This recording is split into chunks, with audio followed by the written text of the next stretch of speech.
This is a lecture from OpenTuition. To benefit from the lecture, you should download the free lecture notes from opentuition.com.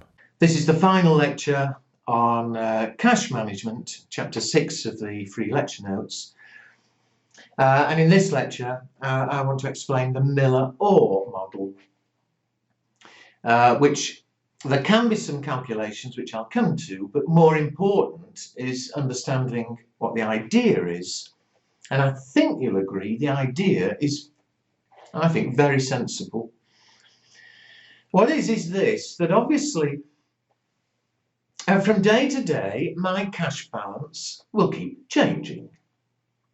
You know, some days I receive a lot of money from receivables, the cash balance gets very high. Other days I'm paying a lot of expenses and the cash balance gets very low. Now, we already know we don't want too high a cash balance. If I happen to have surplus cash this week, it would make sense to put it on short-term deposit and be earning some interest. But then other weeks, I'm getting lower cash, I'll take the cash back. And the sort of way it works is this. If I did a graph over time, I'll do cash budgets and I think, oh, maybe on average, or to be safe, I need 10,000 in the bank. So I might start with 10,000. And maybe over the next few days or weeks, I'm receiving lots of cash and the balance is going up.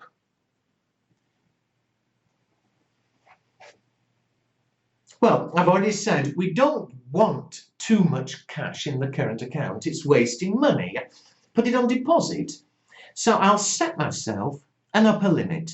I might say, oh, if ever it gets as high as 18,000. I'm making up figures here. But if ever it gets as high as 18,000, then I'll put money on deposit. So it's gone to 18,000. What I'll do is I'll put 8,000 on deposit and the balance, so that the balance goes back to 10,000. And so I'm earning some interest. And maybe over the following few weeks I carry on receiving more money and it carries on going up again. But again, as soon as it hits this limit I've put on it of 18,000, again, we'll put 8,000 on deposit. It goes back down to 10 and I've now 16,000 on deposit. However, maybe the next few weeks I've got a lot of expenses and the cash balance starts falling. Well, fine, I don't mind it falling a bit, but I'll set a bottom limit. Talk about how I might set my limits later, but suppose I've set a bottom limit of 7,000.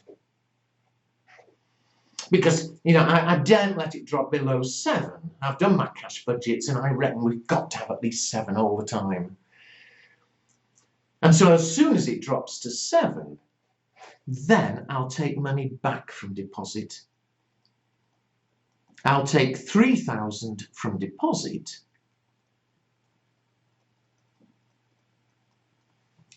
so that it goes back to 10,000. And we carry on like that. I set these limits. If ever it hits 18,000, I put on deposit to go back to 10. If ever it gets as low as 7,000, I take back from deposit. Again, it goes back to 10. So I'm forever putting on deposit and taking away, which of course these days with internet banking is easy enough. You know, almost every day you could put money on deposit or take money off deposit. And in that way, you're making the best use of the money. You are earning interest. Those limits, for fairly obvious reasons, the 18,000 in my example we'd call the upper limit, The 7,000 we call the lower limit. And finally, the 10,000 in my example, we call the return point. So that's what Miller-Orr is suggesting, and I say again, I think that is very sensible indeed. However, they went further, suggesting how we went about calculating these upper and lower limits and the return point. First of all, the lower limit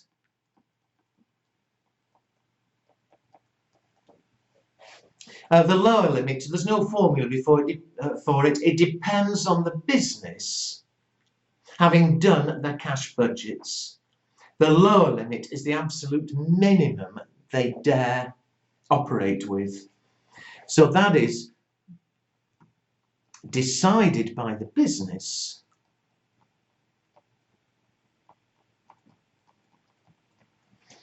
There's no rule. I say every company is different. I'm a very small company. Perhaps my lower limit is just 1,000 or 2,000. A huge company, they may set a lower limit at 50,000 or something. It's whatever from their budgets they think they need, the minimum they dare have to keep operating. And that would be given you in the exam. If there are any numbers, you would be told what the lower limit is.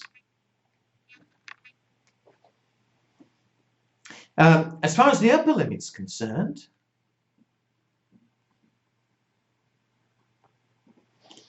the upper limit is the lower limit, which again you would be told, plus what we call the spread. And for the spread, there is a formula for, and I've typed it just above example 3. The spread is this formula: 3 times 3/4 times transaction cost times variance of cash flows divided by the interest rate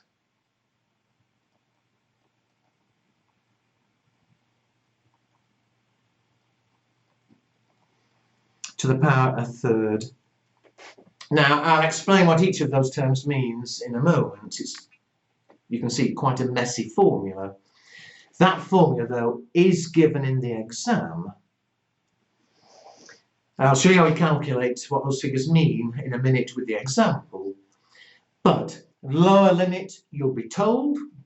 In practice, it's up to the company to decide. Upper limit, you calculate the spread using the formula, you add it to the lower limit. And finally, the return point.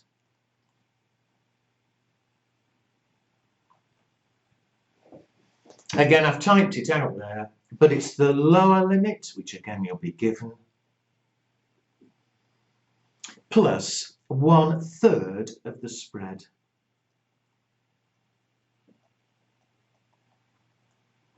And again, you are given that formula in the exam. So these two you're given. You just need to be able to use them. The lower limit will be given in the question. The only extra bit you need to remember is the upper limit, lower limit plus the spread. So let's have a look. Look at example 3. A company has decided it needs a minimum balance of 10,000. So straight away, that is the lower limit.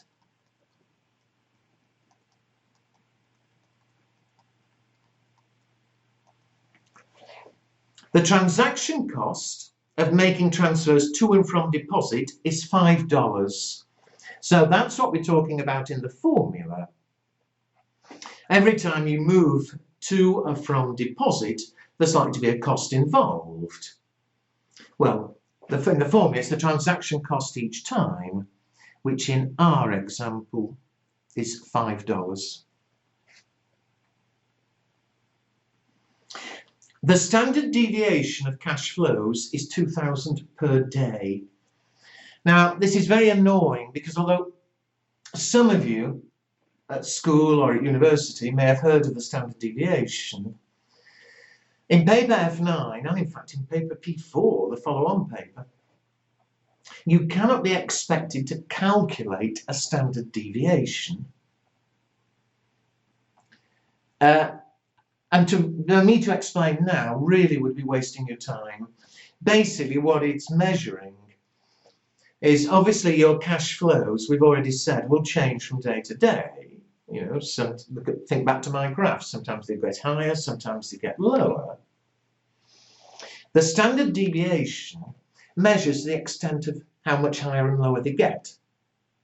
So you see, if my cash was always about 10,000 and only went up and down a little bit, the standard deviation would be very low.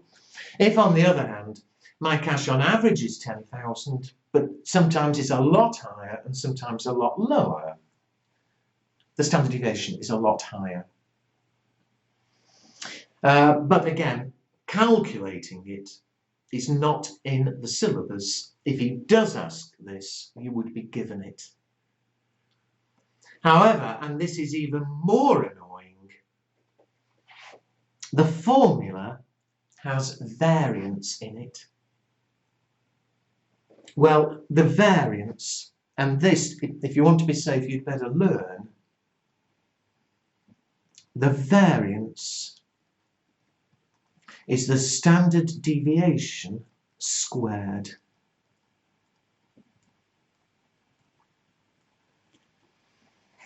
Now, that isn't given. It's very annoying that the examiner, you know, variance standard deviations aren't in the syllabus. They're not mentioned anywhere else in paper F9. And you're not required to calculate them. It's just very annoying, therefore, that he expects you to know that the variance is standard deviation squared. He's only asked the numbers in this way once. So whether he does it again like this remains to be seen. In other questions, he's actually made it a bit easier for you. You do not actually need to learn to use the formula. However, to be safe, learn that, and certainly learn that. That has been tested on.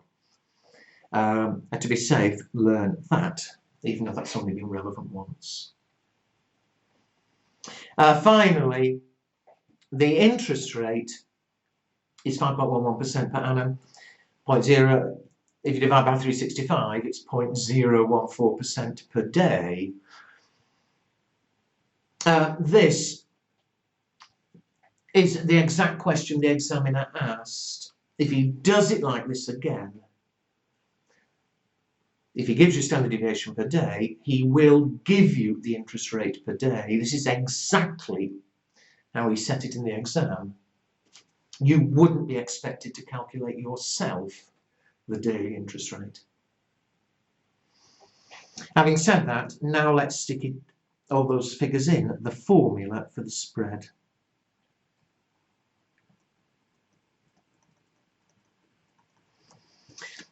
The spread is 3 times 3/4 times the transaction cost. As I said a few minutes ago in example 3, it's $5 per transaction, times the variance of the cash flows, and again, as I said a minute ago, the variance is the standard deviation squared. So times 2,000 squared, divided by the interest rate per day. Now here, be very careful. You should already be aware from earlier lectures, 1% is the same as 0.01. 0.01 is 1%. 0.1% is 0.001. 0.01% is a tenth of that. It's 0.0001. Now, the reason I'm saying that is here the interest rate, 5.11% a year. The daily rate is 0.014%. So just as 0.01% is the same as 0.0001, 0.014% is the same as 0.00014. Finally, it's to the power 1/3. And how you do this is up to you. With a scientific calculator, taking something to the power 1/3 should be easy enough. But you should, I think, be clear from school that something to the power 1/3 is the same as the cubed root of the number. So when you're doing this on your calculator, in a minute, obviously, we've got to work out all of this bit. When you come to do it to the power 1/3, either use an x to the power y button on your calculator, 1/3, or with a scientific calculator, you should have a button like that to get the cubed root directly. It doesn't matter, they're both the same. Anyway, let's do it. The bit in the brackets, first of all, 3 divided by 4 times 5 times 2000 times 2000, 2000 squared equals, divide by 0.00014 equals a huge number. To the power 1/3, so x to the power y, point 1/3 is 3333333 equals times 3. And I get, and it does take some practice with your calculator, so make sure I get the spread equal to 14,249. 14,250. In fact, I'll call it 14,250. I'm not going to mess around with 1.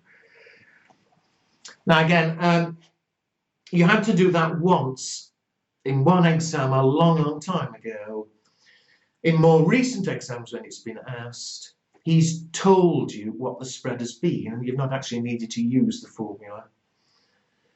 But you are given the formula. He could require you to use it. And so you'd better make sure you can sort it out on your calculator. Having got the spread, it's now easy. Because remember, we said the lower limit will always be given in the question, and it's 10,000. The upper limit, 10,000 plus the spread.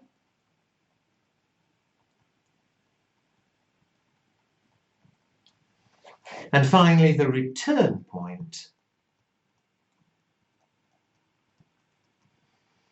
The lower limit, 10,000. Remember, this formula is given. The return point, the lower limit, 10,000 plus 1/3 times the spread.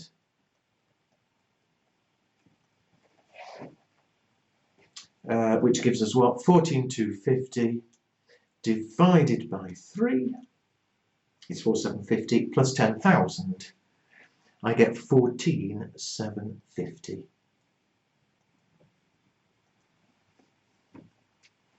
And there we are.